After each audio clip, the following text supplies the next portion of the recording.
After graduating with the Master in International Business from Grenoble École de Management, Marko Pitesa decided to pursue his academic studies in 2009 in the first intake of the PhD program delivered by the institution's doctoral school. 4 years later, and after a long period of research, he is today the first Grenoble École de Management PhD graduate.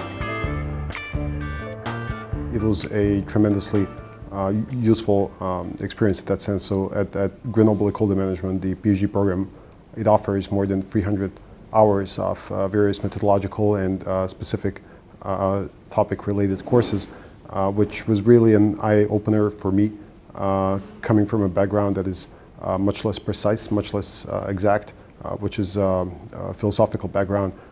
It really came as a revelation that one can study the social phenomena in such an exact and precise and scientific manner. And finally, his interests involve evolutionary and social psychological analysis of behavior, especially behavior which is vital for the welfare of any organization.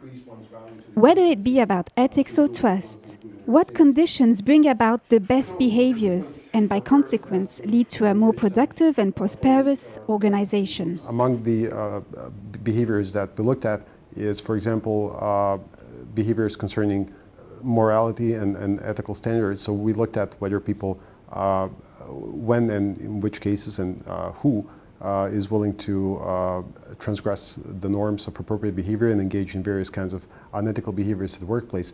So one way to illustrate the practical relevance of this question is to consider the fact that just one instance of employee unethical behavior, which is employee theft, costs as much as $40 billion in the United States every year, which is, according to the U.S. Chamber of Commerce, more than 10 times bigger amount than all street crime combined, including all the robberies and burglaries. So we're talking about tremendously important and practically relevant organizations behaviors to organizations. What we try to understand is when and why employees engage in these kinds of behaviors, and more importantly, what organizational policies and factors can be introduced by the management in order to combat these kinds of behaviors, in order to reduce the occurrence of these costly and problematic organizational actions.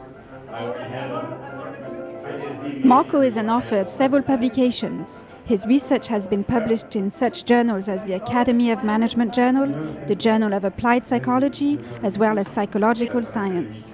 As a new PhD graduate, he has just been recruited as an assistant professor in Maryland.